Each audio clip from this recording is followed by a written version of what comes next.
And then the third question, it says, how do you genuflect the right way? Okay, so you stand erect, okay, when you walk into the church, and then you touch your right knee to the floor, and then you come up. Okay, during the Mass, the priest doesn't genuflect and then stay kneeling. It's just for a moment. So, but if you do it something like this, that's not a genuflection. You see some people. And I remember one kid was in First Communion class, and she was going to make her First Communion in about a month. So I was saying prayers, and then she walked into church, and I was going to watch her. And then she did a perfect genuflection. And I went to her place. Well, she was ready. She knew what Holy Communion was. Okay, but it shows our reverence and love for God. Okay. For a question for me, when we do cross sign, well, before and after prayer, usually any prayer, you start with the sign of the cross, which is the sign of our redemption. That's why. So the cross brings to all of us graces, blessing, protection. The sign of the cross puts away devils. When I'm driving, for example, to Rosamond, I make the sign of the cross all the time because it's a protection, and because crazy people driving crazily. So that's why, not only for the devil, also, for protection, that anything can happen, make the sign of the cross. What iron can be blessed by a priest? Jewels, food, books. So anything can be blessed, except the things that are obviously pagan, like I cannot bless Buddha statue, so don't bring it to me. So, yes, anything can be blessed, your clothing, everything. Why? Because, this is the reason, because the devil can possess even object, anything, your shoes, everything. So that's why it's very important to bless anything, okay? To ask the priest to bless. Actually, in the ritual, it's amazing the amount of blessing, medicine, for example, blessing of bread and cake. So bring it to me. Try it first, so make sure. So, actually, you can blessing of grapes, blessing of, yes. So if that was my question. So you can actually, so probably best to have us come to our home to just bless our home with everything in it. Yeah, and that's what it says. Okay. When I say the I can't blessing bring of all my home, clothes. it blesses everything in it. Okay. So don't worry, Yeah. like you're gonna bring your shoes and Right. socks. This is just an example. And then- Don't bring the shoes. So what if you're buying new shoes, new clothes? Yes, We have to bring no, you don't have No, I to. mean- And it's like, when he's talking about clothes, Right. it's more like a religious habit. So, I Right. received a habit Right. as a novice, and then Yes, it's different important. steps. But no in church. So veils can be blessed and, Yeah, it can be, but you just want to have a happy medium, right, because you don't want to go too far. Yeah, when we bless the house, actually we consider everything, everything. and anything that enters newly. Except the things that are pagan, for example.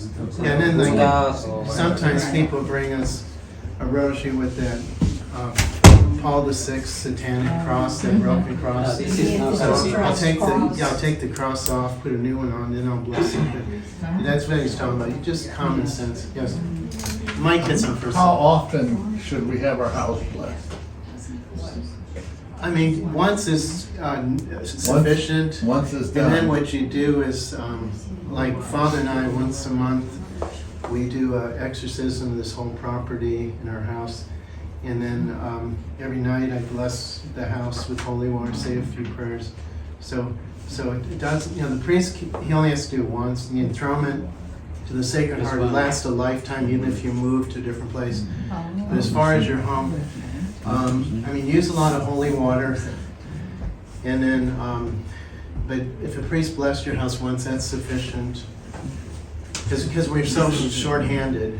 I've got a list, there's about 3 people.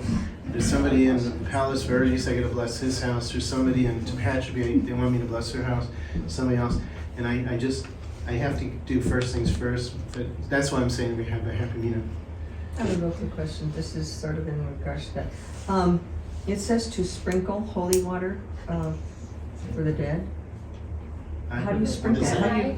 I've never heard of that. You never heard of that? No. When you go to the cemetery, they say to sprinkle Oh, cemetery. water? I know you sprinkle, but I mean, when you pray, they What, say to sprinkle. what is a sacramento? Right. Actually, help,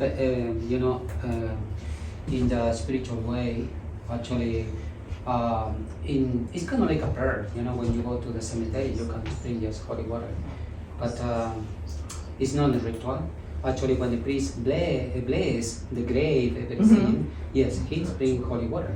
Actually, the body in the grave, in order to protect the place from evil, inflammation. And also if that person needs spiritual help, and they're in Yes. purgatory. Well, that's what I'm But- talking but about. They Yeah, said to to refresh sprinkle. them, to Yes. sprinkle, but. You how do can do that? that. I mean, you just pour holy water Yeah. on the ground. But In Acton, there is but a the prayers are cemetery. even more important.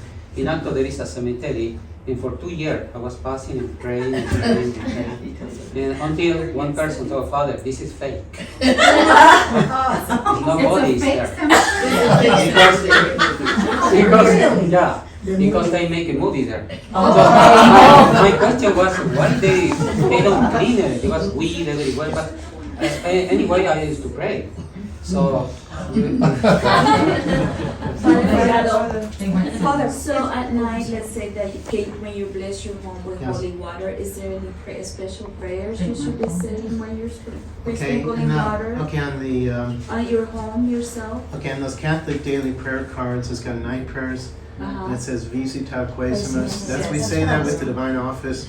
Visit the Lord, we beseech you this place, etc. And bring thy holy angels to watch over us, Yeah, etc. this is So very- that's a simple prayer, and then we say it with Compline. So that, and then, Father and I would say an exorcism prayer, but you can do that, so that would be very, Yeah. that's the best prayer you could say. And then, Holy Mother, shield and protect me and take me under thy, I'd say those two prayers. Okay. How about the August Queen? Yeah, August Queen of Heaven, yeah, those three are really, really powerful. Does the house blessing in the old house cover the new house that you're going to move to? The enthronement does, but the The blessing enthronement, does blessing, not the yeah. blessing. You have to ask Father Dominic to. The blessing doesn't. It's two separate things. The enthronement's just once. Okay, third question. Oh, sorry. Sorry, when you have an object blessed, say a holy card picture, or even let's say a Catholic teaching book, and you're gonna give it to someone, what does that blessing on that object do to help that person, to enlighten them more, what's going on, why is a blessing on objects like that you might pass out to other people? Well, Would that remember help? that Father Seriani was my professor in seminary, and he taught to me that anything can be blessed, book, everything. Why? In order the devil cannot have any influence on this object that you give it. Okay? So it says, if you read the Baltimore Catechism, it says, blessed items, for sacramentals, they obtain spiritual and physical benefits. Yes. So we don't know what they all are. Oh, I okay. mean, right? We don't know what.